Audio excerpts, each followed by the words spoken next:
We are live. Hello, Stephen Huxtable. Thank you for giving us a question there in the chat. Everyone, make sure you are recording your audio, please. Thanks for reminding me. No problem. I always forget whenever it's not just doing it for me via Skype.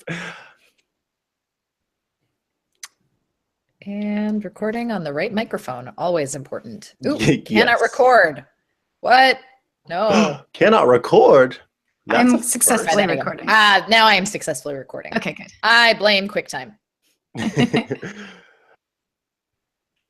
All right, everyone's on.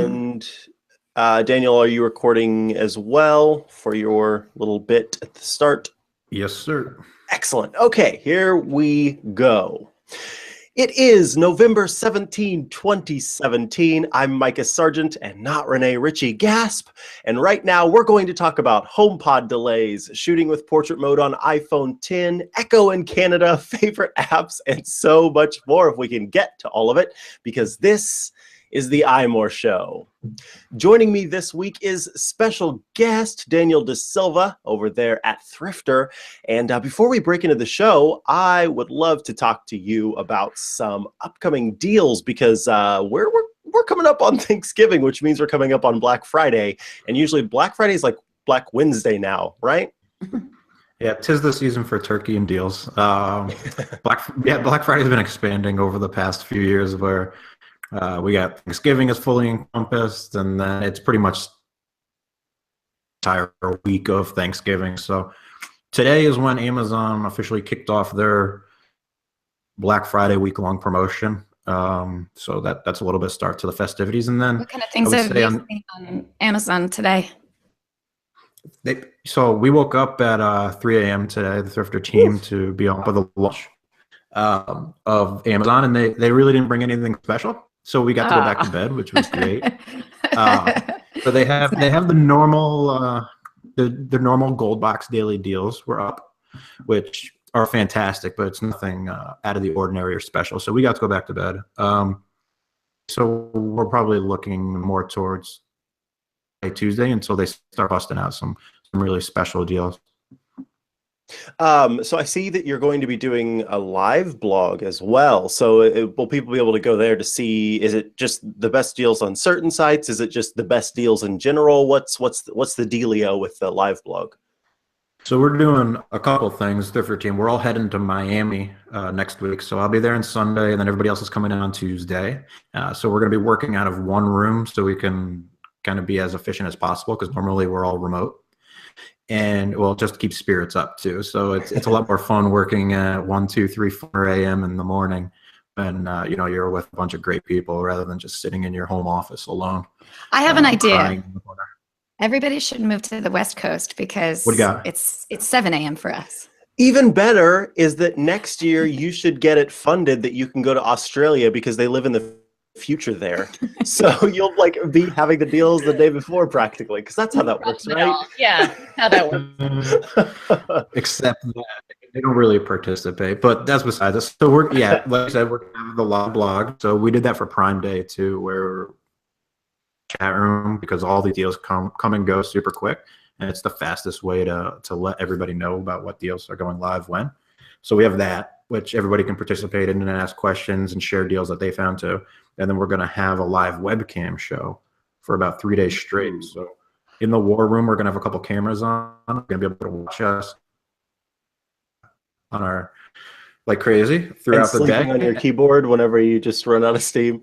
It'll be like real world kind of. And then, well, even more real world-ish, we're going to have a little studio set up, a confessional, if you will, where I love this. A couple times a day, we're going to kind of like break off and go in the confessional and talk like a little bit debriefing on what we've seen on the deals and what we're expecting and things like that. Probably maybe like 4 times a day. And the stream will go from the live show of just looking at the office, then over to the confessional. That is incredible. Will we also see office fights that take place and things like that? I mean, anything can really happen when you're up days on end with I love the idea that it's going to become like the real world, where people are going to start talking about, oh man, Daniel makes this weird noise when he's typing and driving. I need at least someone to be here. I'm not here to make friends. I'm just here to find deals. Yes. Yes, that's a must. I feel like that would Well, be speaking me. of deals, so we have, of course, an audience of mostly Apple lovers. They love their Apple tech, and so I'm curious, are there any deals that you've got your eye on, or maybe just like not necessarily deals themselves, but events that take place every year around this time that our audience should be keeping their eye out for? Yeah, I mean, obviously, Apple gear and tech is gigantic for the holidays, and it's notoriously known for not going on sale too often. Although, like since Tim Cook took the helm at Apple, things have loosened up a little bit in that respect. So throughout the year, you can find discounts on Apple things, but Black Friday and the holidays is when those deals are really put right in front of you, smack dab. You don't really have to go searching that hard to find them. But obviously, like years past, you're going to want to steer clear of the actual Apple store for any discounts. So party discounts on cases and cables and things like that, but you're not going to find, several $100s off the new MacBook Pro or anything like that there. For those types of discounts, you're going to want to look towards authorized resellers. So your Best Buy is coming out swinging with some heavy discounts. Smaller ones like the B&H Photo, they're also authorized Apple resellers. You buy it from them, you get the full-on 1-year warranty, and then it's eligible for Apple Care too. So it's no different than buying it at your local Apple store, completely authorized, and they have some of the best discounts around too. So that's something to keep on top of. And then the other thing that we love to look for in the holidays is the iTunes gift card deals. So we've been tracking a couple of retailers already who have them in their Black Friday ads. So we're probably looking at anywhere from 10 to 15% off iTunes gift cards. So that's good if you need some stocking stuffers for friends and family, or if you just need to pad your own iTunes account so you can buy some movies, pay for your Apple Music subscription, anything like that. So everybody loves a good discount on an iTunes gift card. Excellent. Well, I know that folks can keep their eye locked to thrifter.com to keep up with all those deals, but I also hear that you're going to be doing an episode of Vector with Renee Ritchie, where you are basically going to tell everybody how to be the best deal people in the world. So I'm looking forward to listening to that and learning how better to spend all of the money that I shouldn't be spending that I always spend regardless, and being angry at everybody at Thrifter for always getting me to spend money. I love, excuse me, I love your graphics on the site. I think that the Thrifter branding is really neat, and I think you guys find some of the best deals that just keep calling me in and calling my wallet in, sadly. It's true.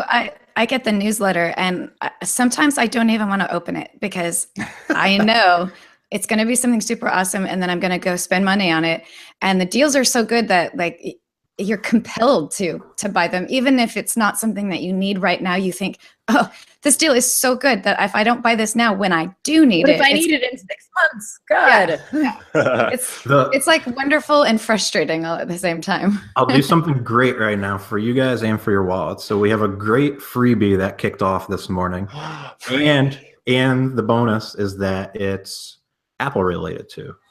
So this is the first time that DirecTV's done it. They're offering a free Apple 4K TV. What? The first time. So there's one little hitch, but it's not that big of a hitch. You need to prepay for 4 months of DirecTV Now service. So I think that comes out to like $140-ish.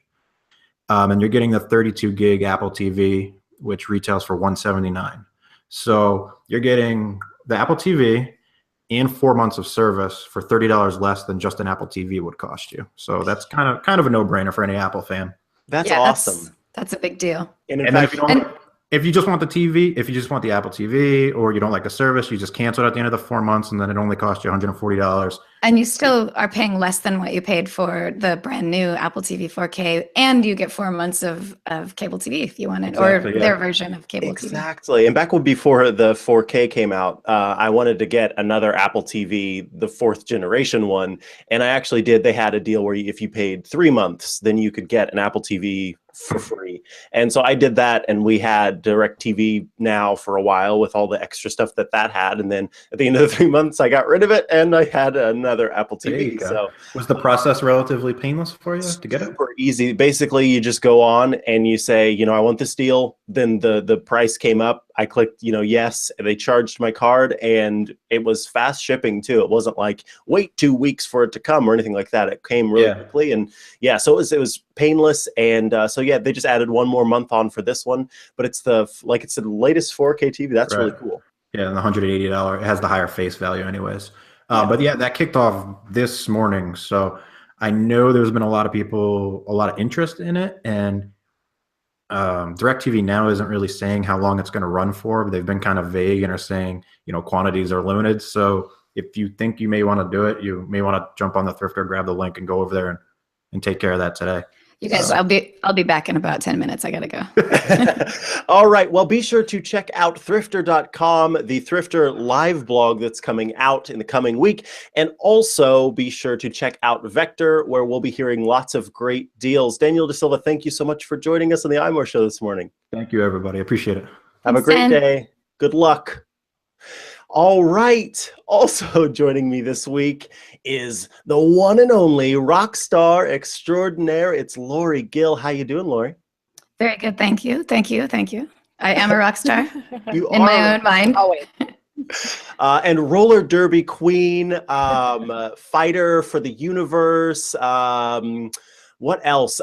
Amazing photographer, great illustrator. It's Serenity Caldwell. Serenity. Sorry, it was just a long list of things. I don't know what to say after that intro, Micah. You really outdid yourself. Hi, guys. Hi. Well, we've got a lot to talk about, and I think we should just break right into it. I'm sure that people are wondering what our takes are on the HomePod shipping in early 2018. I'm going to read out the statement that iMore received, and we'll go from there. So it says, hey, we can't wait for people to experience HomePod, Apple's breakthrough wireless speaker for the home. But we need a little more time before it's ready for our customers. We'll start shipping in the US, UK, and Australia in early 2018.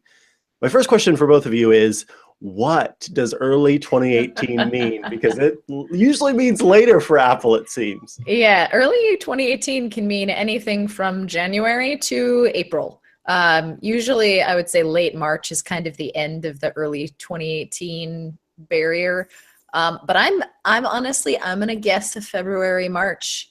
And it's unfortunate for Apple because this is a product that could have been a slam dunk at the holidays. But I do, you know, as much as I am disappointed that they couldn't get things right for what would obviously be a pretty blockbuster quarter for them, I'm glad that they are not shipping it not in perfect condition. Because, yeah, we've seen what happens when speakers are not up to snuff. It's true. I'm going to put my prediction out here right now. And I hope that I remember to go back and listen to this and decide whether or not I was right. My prediction is we'll get it at WWDC. That's how late it will be delayed. Whoa, that's my prediction. You think pre-orders will be in early 2018 and we'll get it at DubDub? Yep, that's my prediction. All right, Lory, I'm putting it in my calendar right now. The listeners won't let you forget. That's for sure. Oh, I know. Everybody's going to prove me wrong, but it's I mean, come across many let's talk about Amazon Prime for a minute. The fact that it was supposed to be out on Apple TV already, and it's Prime still Video, Prime Video, and it's still delayed. So when a company says a time frame, a loose time frame, you can never go by that ever. So I'm thinking it makes the most sense for them to and now you can buy it right now when they're at WWDC, because they do that sometimes, right? They're saying here's this new product and you can order it right now. What a great way to promote it. So I'm thinking they're going to push it back all the way to June. See, companies have broken Lory's trust, and now she's a little cynical about their estimations. I think, you know, of course, and a lot of people are saying this, it's good that Apple is waiting to get this right. It seems like, you know, we haven't really heard a lot about HomePod since we first heard about HomePod. Which So we've had other things to pay attention to. yes, in yes, we fairness. have, absolutely. You know, the iPhone 10 came out and things like that, but usually you'll hear some rumblings or mumblings or some more features and things like that kind of creep out there. But we hadn't really heard much, and I think that, you know, Apple certainly is trying to make sure that this is right, and I think that giving it a delay also gives more time to potentially add features that they hadn't mentioned originally. We're seeing a lot of different smart speakers come out onto the marketplace, and they have a lot of different features packed in, and we've got some that are, you know, touting the ability to talk to multiple assistants and offer multiple ways to connect with your home and different, you know, there's plenty of stuff out there. So giving Apple time to do this, and Lory, the one thing that I think really would line up with your prediction is if it's at WWDC, Apple could announce new Siri integrations that could play really well into a HomePod. So even if they you know, even if they came out with it in early, you know, March or April or whatever, and then at WWDC we saw, you know, a 0.1 update to the HomePod software that offered connections to Spotify and things like that, I could definitely see that being a factor. So I'm looking forward to seeing what gets added whenever it does. If HomePod came out and all it could do was play Apple Music wirelessly, that would be a huge disappointment. So if they postpone so that they can make it something that we can connect to our HomeKit devices, that we can connect to Siri, all that other kind of stuff, it's worth it to wait. You know, maybe some of us were hoping to get or give the HomePod as a Christmas gift, but it's worth the wait. Yeah, so that's my question. Are either of you still planning to get the HomePod, or are you starting to veer over to the Sonos One? Because I have to admit, I'm a little bit tempted now, especially, I mean, I have Sonos all over my house. So the prospect of having another Sonos device and this one actually be actively listening, I have an Echo in my kitchen, and I'm thinking a little bit about it, you guys. I'm a little bit torn. I can understand if you I have 0 Sonos speakers, unfortunately. It's something on my list of things to invest in, but at the moment I have nothing Sonos. I have a couple of Echo devices, and I love them, but the one thing I don't get to do is listen to Apple Music through them. So for me, HomePod is going to be the one thing, because I am all in Apple on all of my gadgets in the house. So having a HomePod is really going to make a big difference for things like listening to music for one thing, and HomeKit enabled devices and stuff. So I will HomePod, and then I will also probably in the future, when I've saved up a little money, start investing in Sonos as well. But I can definitely see why Sonos, if you're already invested in it, it's such a great speaker to add to your existing line of products. Especially because Sonos does have Apple Music integration, whereas the traditional Echo lines don't. I'm actually curious about that. Micah, have you heard anything about whether or not Sonos's Alexa integration will allow you to actually call the various services, or is it still going to be limited to Spotify and the like? Is it going to be more like Alexa's triggers? Oh, where, I see what you mean. Like I can't, can I say, you know, tell, computer, tell Sonos to play Apple Music kind of thing? That is a good question. In my, looking into things, they haven't mentioned that specifically. It's just like each little assistant is sort of blocked off to what it already offers. So the Alexa voice services is one package, and then when the Google Assistant comes out, that'll be another package. And right now it just shows that, those packages with their integrations are what will work. But I would love to see, Sonos and Amazon work closer together to make that a possibility, because that really would make it sort of next level, I think. Mm-hmm. Well, and it would offer a very big competitive edge against Apple by basically allowing. Yeah. We'll see if Apple's okay with that, but yeah, that would be interesting. For me, I'm actually more likely to get the HomePod now than I was whenever it was going to ship in December. And the reason why is because, one, I've got an what is it called? An Echo Dot on pre-order that will charge me in December. It's supposed to come on my birthday, so I'm looking forward to that. Birthday present to myself. But the holidays get really expensive because you have lots of family members and pets to buy gifts for. So by pushing it to next year, it's like, hey, I'll have a reboot on the funds, and I can afford to drop the money on that. So that, and also again, I think that this really does bode well for more features that will make this a competitive thing in my little sort of interest space, which is the more sort of home assistant and home hub type area versus just being this really good sounding speaker.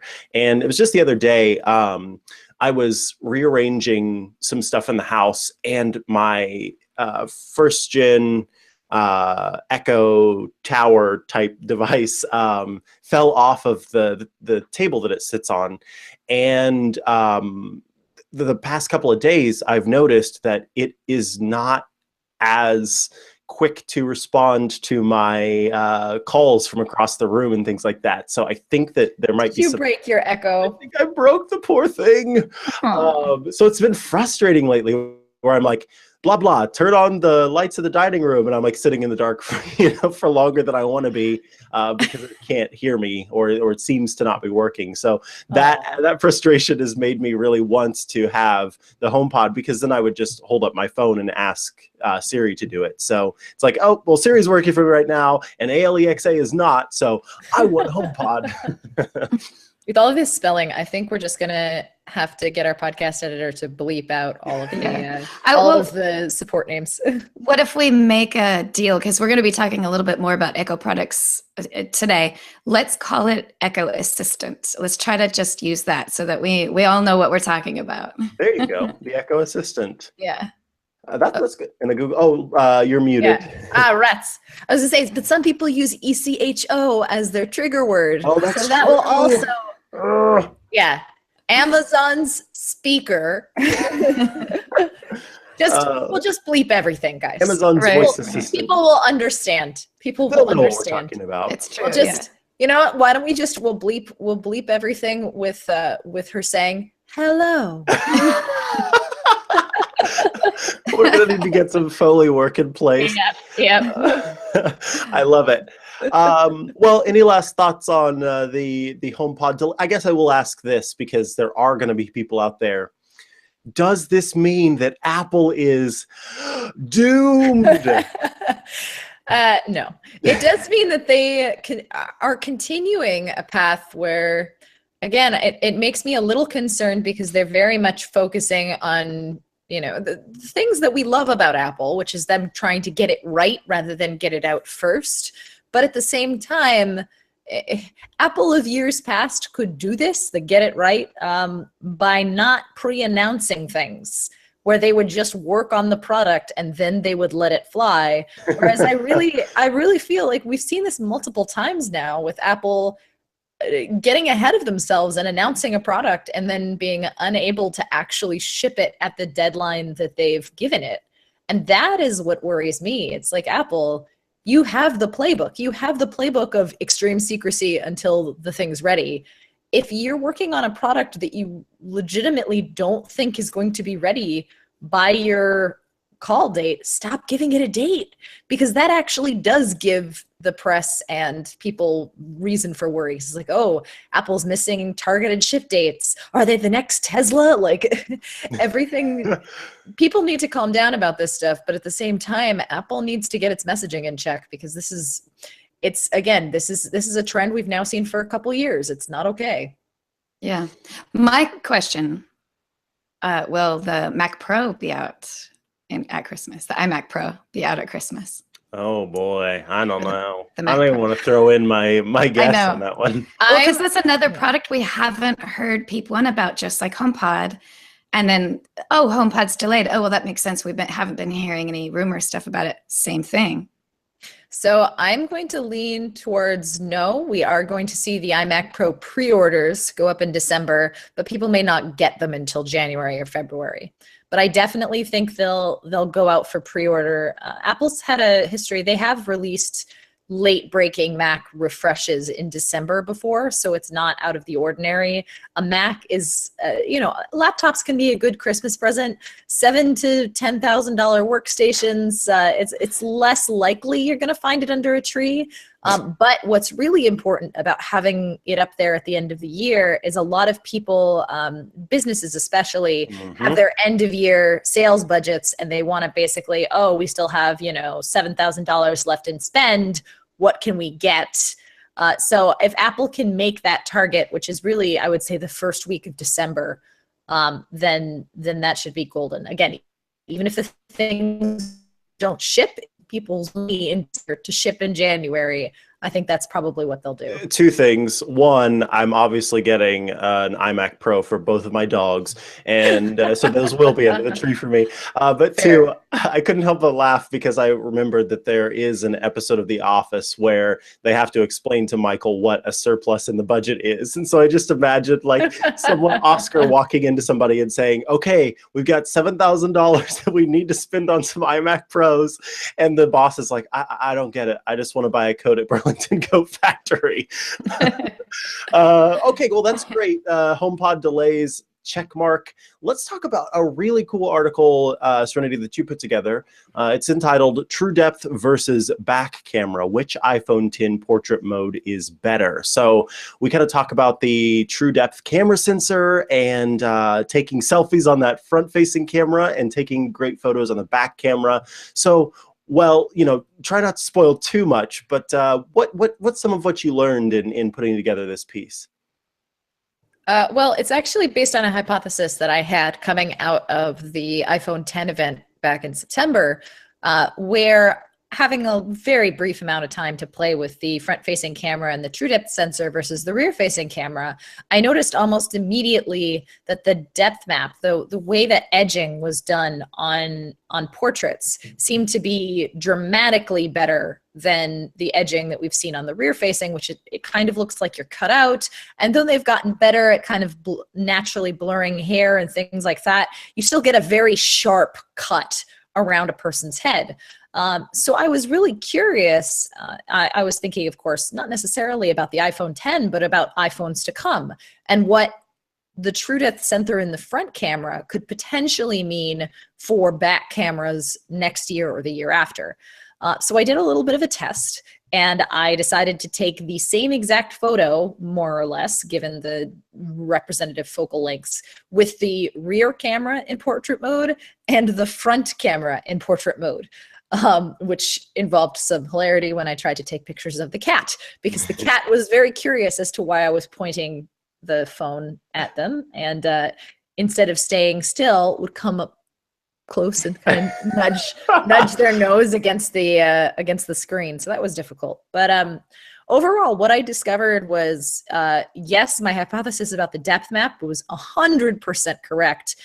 There's a great app, which we'll talk about a little later in the show, called Focus. It's like focus, except there's an O where that U should be, that allows you to actually see the depth map of the rear-facing and front-facing camera photos.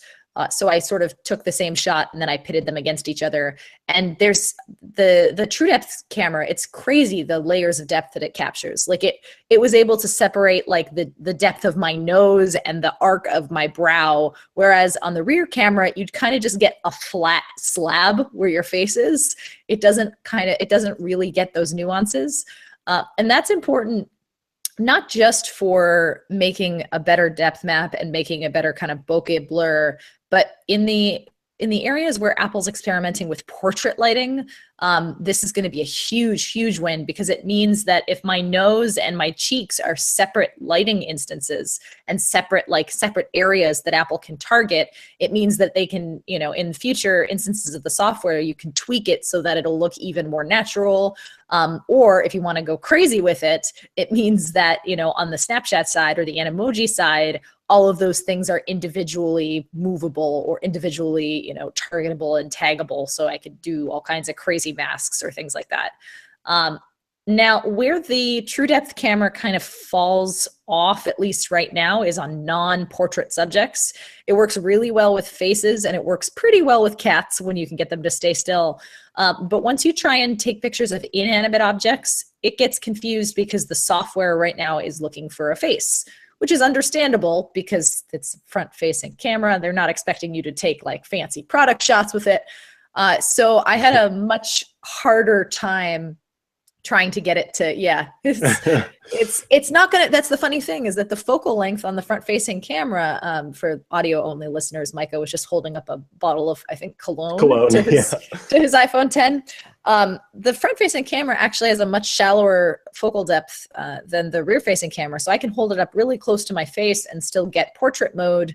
But if it's not a face, it gets really unhappy with that. Like, what is this? Yeah, I can't. It just refuses to do portrait mode. It'll just take a normal selfie photo. So that's where I kind of ran into challenges when I was trying to take pictures of, say, glasses or pumpkins or things like that, where the front facing, the true depth sensor just isn't calibrated to that, so it doesn't either know to do portrait mode, or it's just doing it so generally that it ends up blurring some of the subject because it's looking for, again, a face. But what, like, despite all of those caveats, what I find really interesting is because it does so well on faces, I'm really excited about the next generation of true depth in cameras. Like, when the sensor package gets cheap enough that Apple can put, maybe not even the entire subset of all those sensors, because a vast majority of them are for Touch ID, right? But if they can put an IR sensor and a dot map sensor in the rear facing cameras, that's going to be huge, not only for photos, because it means you're going to get a much better depth map. And then you pair that with machine learning, where, you know, Apple actually teaches the true depth camera system, okay, now instead of just looking for faces, you're going to be able to identify depth on like leaves or, you know, pets, the headphones, and it's going to get much better, progressively better as people shoot with it. So like, that is where I'm and really excited. I think that, you know, we've seen Google's Pixel get a lot unlocked in terms of AI, right? In terms of what they're doing with machine learning on that front. Now, if you add in really smart sensors, like the kind of package that Apple's working with, we could end up with some really spectacular photos in a year or two, which is not discounting the iPhone X's camera as is, but I'm just going to put it out to you. Portrait mode for video. That is something, right? That could be accomplished with the true depth sensor that I don't think can be accomplished with a dual lens system, just because it's too slow for it to constantly be measuring as well as trying to shoot in 4K. Like, it just wouldn't work. But imagine 4K video in 24 frames a second with true depth. It would be great. Yes, that would be incredible. Yeah, I just started picturing sort of, you know, sometimes in movies where first it focuses on the subject in the front and then it focuses on the subject in the back. That would be so awesome if I could do that with my iPhone. What a great idea. Oh, yes, I love that idea. To that. And before we move on from talking about camera stuff, Serenity, your how to take a selfie with portrait mode was amazing. I've not been very good at it. I usually kind of blur things in a weird way. What I realized after reading your amazing how to take a selfie in a portrait mode, using studio lighting to actually like frame your face. Use that to take your selfie, and then you can switch over to a different filter if you're unhappy with it. But it lines you up perfectly and gives you like a really good like center for where you want to have your face. It's really great. Yeah, it's a fun little like hidden tip. I like that a lot. Yes. So thank you. That's an excellent tip. And you know, one of the things that's been interesting for me with the front-facing camera and these different modes is like in early testing and in reviews, I saw a lot of pretty bad shots of the stage lighting. But in practice, I've taken some stage lighting selfies for fun, and many of them were good. Like I was expecting that it'd be like the Kelvin filter on Instagram where no one uses it because it's terrible. Yeah. But I actually I posted one not too long ago, and I had several people say like, "Oh wow, that's like an actually good use of stage lighting." And that seems to be like the thing right now, is that people thought that stage lighting maybe wouldn't be so great, and it's actually turned out to be really cool. And I really like stage light mono. Yeah, I literally right just took that sitting here. Sorry, audio only users. Yeah, audio listeners, you can't, but it's a really good photo, and you just snapped it right quick. It's great. Yeah, so here's something I'll point out there. This is, again, an advantage of True Depth, where the front-facing stage light mode is so much better than the rear-facing stage light mode. Where it's nothing, you know, the iPhone X's rear cameras are very good, but at the same time, the dual lens system to try and frame stage light accordingly. I've talked about like the edges being so sharp on the rear-facing camera. That's where it really messes up in stage light, where it just kind of vanishes whole sections of your hair. Whereas the front-facing camera, it's still not perfect, but it is a damn sight better. Like it is heads over tails better than the rear-facing camera. So if you want to take good stage light photos, start using the front-facing camera. And fun fact, this is something I should have put in my selfie tips, and I didn't. You can set this up if you have a tripod, or if you have even just a set surface. You can lean it up against something and then use your Apple Watch, because your Apple Watch can now take portrait mode photos as of watchOS 4. So you just set it to open up on the portrait filter, and then you can pose yourself however you want. So in case you don't want to like hold, you know, have constantly one hand being out in front of you while you're taking selfies, you can take beautiful stage light photos without ever having to touch the phone, just with this guy. There you go. Brilliant. That's a great tip. Yeah, and I think that that whole idea comes from, you know, the misconception. I mean, well, it's not a misconception. It's just that people know that the cameras that face out towards things, the two lenses, like that's the better camera system in terms of taking higher quality photos. And so they're like, oh, that's going to take the best photos for everything. And that's not the case, because as is noted in this article that we'll link, the True Depth versus back camera, those are two different technologies being used to figure out depth of photography. So the one is not as good, as Serenity pointed out, at seeing the difference between something as simple as, you know, between your nose and your cheekbones. So that's something to keep in mind. It does have the higher quality lenses and things like that. When it comes to these fun After Effect type deals, you're going to get a better result probably in many cases with the True Depth system on the front facing camera. Yeah, and this guy, I don't know if you guys just took that with the watch. We'll put those in the show notes, but definitely. The thing to remember also is that the front-facing camera definitely has a worse sensor than the rear-facing camera, but it actually has a better aperture, f2.2 versus f2.4, and it's not that lower quality. It doesn't have optical image stabilization, so it is going to be a little bit fuzzier. But it's a 7 megapixel, or maybe even 7, I think it's 7 megapixel over a 12 megapixel sensor. So it's a little bit tinier, and it's going to be a little bit rougher quality overall, but we've come a long way from the 1.2 megapixel sensors of years past.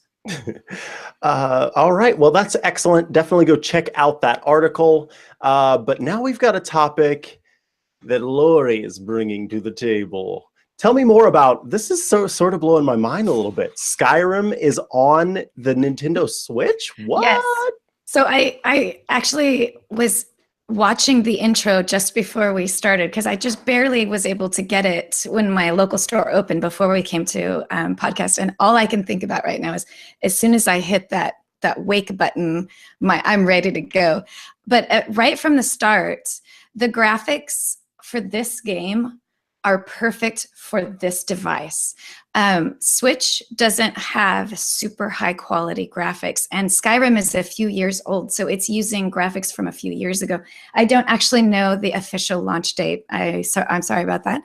But because the graphics for Skyrim are a little bit older, a little bit out of date, it's perfect for the screen of Nintendo Switch. I haven't put it on my TV yet to see what it looks like on the big screen. I'm sure it's going to look the same as it does on PS4, probably, presumably.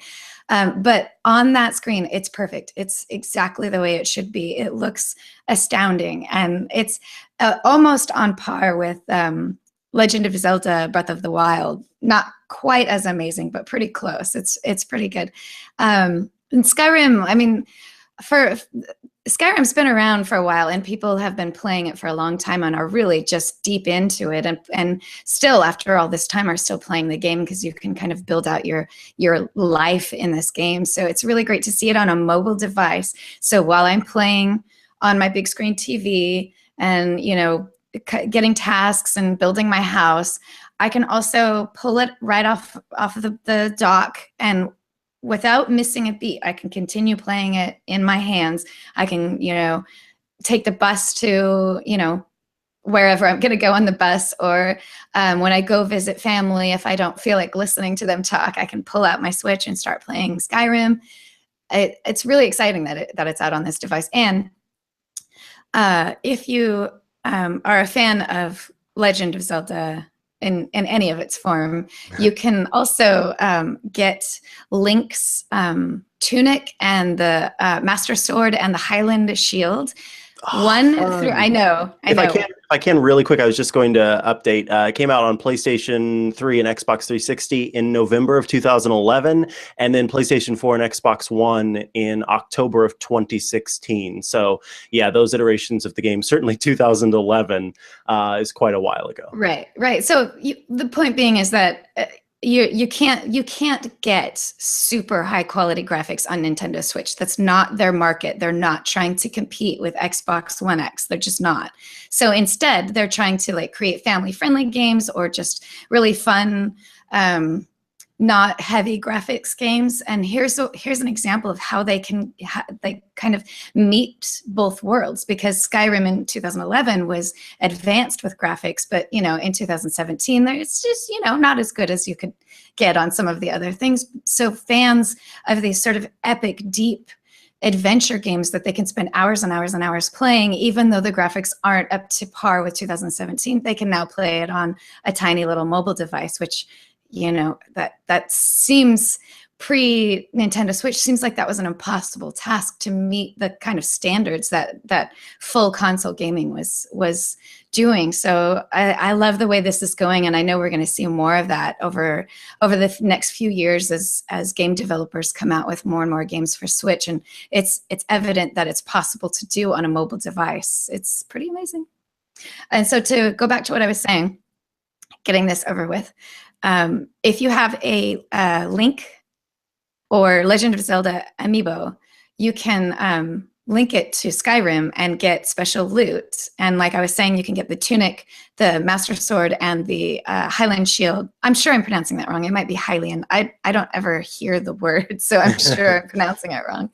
The shield, using specific amiibo that are related to Legend of Zelda. Or, and here's something for people who don't collect amiibo but really are into Legend of Zelda and into Skyrim. There is an epic quest that you can take where you get to the top of the highest peak in the game Skyrim. It's called the Mouth of the Throat. I think that's what it is. Ear, nose, and throat doctor's office. Once you get to the top of this mountain, which is really difficult to get to, there will be a special loot crate waiting for you that will have the items in it so that you can wear your Link outfit. Basically, you can make your character look like Link, which is so awesome. So that's my Skyrim story right there.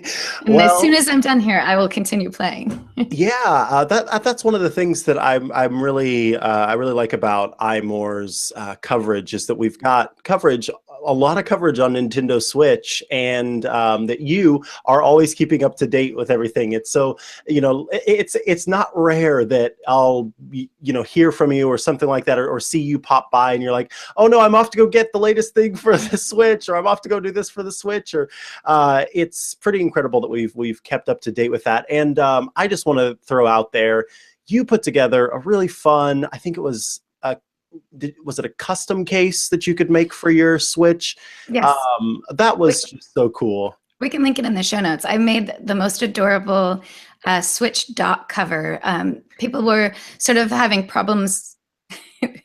People were having problems with when you place your Switch into the dock. Sometimes you can scratch the screen if you're not careful. So people were coming out with, they're calling them dock socks, and they're just kind of a cover that goes over the front of your dock, so that when you rest your Switch in it, it doesn't scratch it. I made mine to look like a Super Nintendo controller, and it's kind of the most adorable thing in my house right now. Oh, yeah, definitely. We'll have to link that in the show notes because I do. I really like that article. Well, we'll of course be keeping up to date with all of that stuff, but let's see. I think we've got just enough time to talk about Serenity. You wanted to talk about sort of favorite apps that we're using right now. Yeah, that's an excellent topic. I feel like there are a couple of really cool ones that have come out lately, so I just wanted to spend a couple minutes talking about them and also encouraging people to download them because they're awesome. The article that we were talking about earlier about cameras and testing camera apps, the depth maps that I made with an app called Focus, which I mentioned earlier. Not only is this app really cool because you can see the depth maps that you've made with portrait photos, but you can edit those depth maps. So that doesn't necessarily mean that you could add depth where there wasn't any, but what you can do is adjust where the bokeh filters are, basically the fake depth, the artificial depth shows, and you can add multiple ones. So if you want to have different sections of your photo controlled with different layers of depth, you can. I did a really cool one where I set up, it was a photo from Quebec City where Rick and I were standing. And originally Rick's face was actually kind of blurred out because of the way that portrait selfie mode worked. So I adjusted it so that Rick was once again in frame. And then behind us was like 3 layers of the city. So I added 3 different layers of bokeh to slowly make it look more and more patterned out. That's awesome. Yeah. And this was all on your iPhone? You didn't have to switch over to computer? That sounds fantastic. Entirely on my iPhone. I think the total, the app itself, if you pay full price for it, is either $7 or $10. I got to double check on that. But it's free to download and play with. You just can't save it until you either pay for a subscription or pay for the full price. It's incredible, and it goes beyond that, right? It's not just changing the layers of depth. You can also change how bright those sort of bokeh lights are. You can change the style of the lights, which I think is really cool. So there's some quote unquote fun bokehs where you can make all of your little bokeh blobs into apples or smiley faces or stars. That's adorable. Yeah, it's cute. But they also have, more traditional, so hexagonal. You can change the rotation. You can change how distorted the bokeh is, how bright it is, how saturated it is. Like this is a very powerful app that you can get into. It doesn't feel like some of the more high-powered pro editing apps where you just kind of get lost in menus. All of these are very straightforward and very easy to play with. And like everything else, it's non-destructive. So you can always go back to the beginning. So it's a very cool app. I recommend people check it out. It is probably one of the best apps that I've seen that really take advantage of the depth editing tools that Apple provides. That's fantastic. Yeah, I'll be downloading that as soon as we're done here. That sounds I really was impressed with it as soon as I downloaded it because our colleague Chella, she asked me for a hero shot and hero image of using this app, and so I downloaded it for that, not even knowing what it was. She's just like, "Hey, can you go get this app?" And I downloaded it and I focused it on my dog, and immediately I was like, "What is this cool app?" Like I hadn't read the description or anything, but immediately like I knew what it was used for and started to play around with it. Yeah, it's a lot of fun. You should absolutely get it, and I do love being able to change the bokeh bokeh blobs in the background to like triangles and stars and whatnot. It's fun, and I'm really looking forward to taking some Christmas or holiday, if you don't celebrate Christmas, light photos with it, because those make for some really cool bokeh blobs, and now I can do them in fun shapes. Lory, do you have an app that you would like to recommend? You know, there's a game that I recently downloaded, and I've only played a couple times, but I really enjoyed it. Let's see if I can find it in my many. I don't know if like I use like a lot of apps. I get made fun of by my friends for how many. Oh, it's called Dot Trail. It's just a fun little simple. Sort of like an action game. You have to kind of tap to switch some pathways, so that when your little character is walking along, you switch the line that it walks on, so it doesn't fall and die. And it's a fun little game. Also, I haven't gotten deep into it, but Mint Sim just put out a app earlier this week that it's basically, it makes it so that you can start using Mint Sim without having to go to the website and download all this stuff. They'll still send you the card, but you can actually, as soon as you open the app, the first thing it asks you or the first thing it checks is whether or not your phone is compatible with Mint Sim, and then the second thing it checks for is whether or not it's available in your area. So you are immediately, your first two questions are immediately answered. If you're using a phone that isn't compatible with Mint Sim's service, it will tell you, sorry, you can't use it on this phone. And if you're in a location where they don't provide the service, sorry, you can't. So you've already kind of jumped ahead of like figuring things out with it. I haven't gotten my card yet to go through the entire process with it, but I'll make sure to follow up with that. Again, it's not like an app that you use on a regular basis. It's mostly just to kind of keep track of your service that you have through Mint Sim. But I think it's a big deal that they just put this out, because it's a really good service, and the fact that they're kind of growing and making it even more user friendly than it was, I think is a bonus. Excellent. I just it was just yesterday morning, the sun was shining into my bedroom, and one of my dogs was looking out the window. She's the biggest sunbather. She loves to sit in the sun, and so she's looking out the window, and the sun is like gloriously basking on her, and she looked adorable. So I was going to take a photograph no matter what, but because the light was so bright, and then there were also shadows because it was just like the sun shining in on her, I was like, I want to take some HDR photographs. So I've heard Renee pronounce it Halid. I've pronounced it Halid. I'm not exactly sure which one it is. It's probably Halid, because Renee would know more. So the app that we'll call Halid for this, I bopped that app out, and I took some raw HDR photos of Mizzy, my girl dog, and popped those into Adobe Lightroom CC to do some editing. And I've posted those to Instagram and Twitter, so they're out there. We'll include a link as well. But those photos, like, I did everything on my phone. I shot them with the iPhone X back cameras. I took them with Halid, and then I edited them with Adobe Lightroom, all on my phone. And they look incredible. Like, I'm not even tooting my own horn, because it's not something that I did. It's like all of these apps that worked together. The detail on her hair with the HDR is just so cool, and you can see like each individual hair, and it sort of added a level that I can't even see just by looking at her.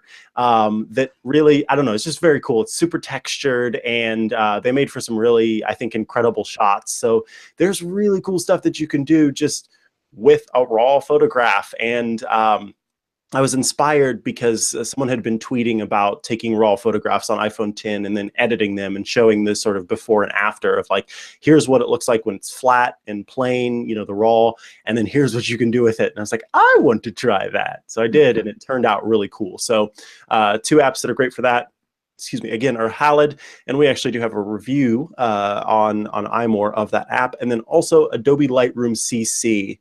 I'm not exactly sure how it works if you don't have a CC subscription, but I do know that there is a way to use the app without actually having the subscription. I have a subscription. If you do, you just log in with your Adobe account and you're able to use it. And it also like will sync the stuff to the server.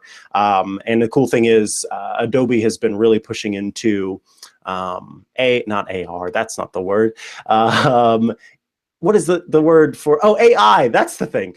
They've really been pushing into AI with their Adobe Sensei technology. And so there are really cool things that you can do where you send it off to the server and they do crunching on their supercomputers elsewhere and can do some pretty incredible things with your photographs too. So definitely check out those apps and share some photos. Whether you take them with Halid or you edit them with Adobe Lightroom CC, let us know. We'd love to see what you got there. Yeah, I love to see pictures. More of that. All of the pictures. Every time I post a cat picture from testing, I always get back like 20 or 30 pictures of people's pets, and it is the best, especially with Twitter being not the best in right now. Yeah, that's one way of putting it. I really appreciate seeing pictures of people's pets. So if you have cute pictures of your dogs, cats, tortoises, you know, send them over to iMore because we love them. Sea monkeys. That is what happened yesterday. Honestly, it was like Renee had retweeted that the photos that I took of Missy, and then suddenly people were sending their pets, and I was like, "This is so great." So yeah, send your pets. Send us all your pets. Tag us all in them. We want to see. We love pets. We do. All right, I have one honorable mention in our app thing just to squeeze. I'm gonna squeeze one in, and it's called Flip Flop. It's a solitaire game, which I never thought I would recommend because I hate solitaire with passion. You know, like my go-to game for something mindless that I want to do while watching television or just like letting my brain go down has been Threes for years. Because Threes, it's just like, it's calm. It's a little bit to do with numbers, but it's not, I don't know. It's a good game. Flip Flop is slowly edging in on Threes' territories. And what makes it interesting, besides the fact that it's beautiful, those who are watching the video feed can attest. The typography is the typography is gorgeous.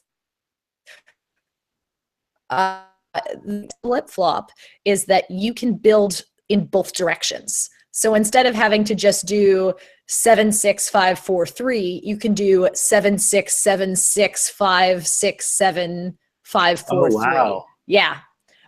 Which makes for a lot of really, really interesting games. And you can start with a single suit of colors, so you can build on all of that and you can move those piles around. And then you start adding in different suits. And the trick with the different suits, of course, is you can't move piles that have intermingled suits in them.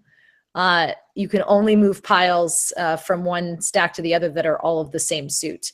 So it is a really fun game. I encourage anybody to take a peek at it. Like it's enjoyable, and it's not like, even if you hate solitaire, it is a good game.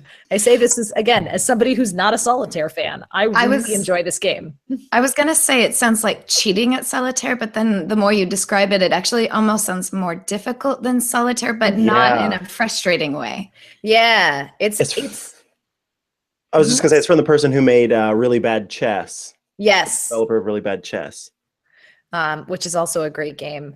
Yeah, I think the best thing to say about it, Lory, is most of these games are winnable if you go about the right directions. And also there's a cheat button, there's a hint button in the bottom right corner that you can press at any time without concern. It'll give you an idea of like potential next moves. But there's also an undo button, and the game doesn't penalize you for using undo, except for the fact that it counts real wins and undo wins as different categories. So if if your total wins is 17, your total undo wins is going to be like 14 or 15. But you can still win at the game by using undos. If you're one of those people who you hate playing solitaire because you never win, this is a game where you can always win. It just depends on what tactics you want to take. Right. That sounds great. Yeah. Stephen Huxtable in the chat said that the only game they play is Words with Friends, and Words with Friends just came out with a new edition. It's Words with Friends 2. That's true. for the first time in forever. And I know a lot of my family got hooked on Words with Friends, and I haven't checked out Words with Friends 2 yet, but I imagine that is probably a lot of fun as well. I'm going to throw my mom under the bus on this one. I stopped playing Words with Friends with her because I discovered that she was cheating. She was looking up, I think it was like a Words with Friends encyclopedia or something like that. And I was so impressed with the words that she was playing. And I finally asked her, like, my mom's a smart woman, but I mean, this was really impressive. She's like, oh, I was using this app. And I was like, that's cheating. So I stopped playing with her after that. That's legit. To continue the throw under the bus game, I had to stop playing with my grandma, not because she was cheating, because I didn't know this about my grandma, but she is not a good loser. And she would get so upset if she didn't win. And I would hear about it for like the next week. Are you cheating? You must be cheating. There's no way you could have won. You were cheating, weren't you? No, Grandma, I was not cheating. You've won like 12 times and I've only won like 4. So anyway, I had to stop playing. Ouch. Ouch. All right. Family. Well, I think that just about covers it. We've hit about an hour here. I want to thank all of you out there for listening, particularly you live viewers who tuned in. Good news is we've got just as Renee promised last week, we've got a special channel just for iMore Show video episodes. So you'll be able to see those. They're not unlisted. They're there. They're live. They're ready for you to watch. So you can tune in there to see those. And thank you so much for tuning in. I want to thank Jim Metzendorf for being the best podcast editor in the industry, for editing our show. You are great and wonderful, and we appreciate you. And of course, if you're looking for Rene Ritchie online, if he were here, he would tell you that you could find him on Twitter at Rene Ritchie. Georgia Dow here. You could find her on Twitter at Georgia_Dow. You can also check out anxietyvideos.com for all sorts of great help there. Lory, if people are looking for you online, where can they find you? They can find me on the Twitters at Apaholic, APPAHOLIK.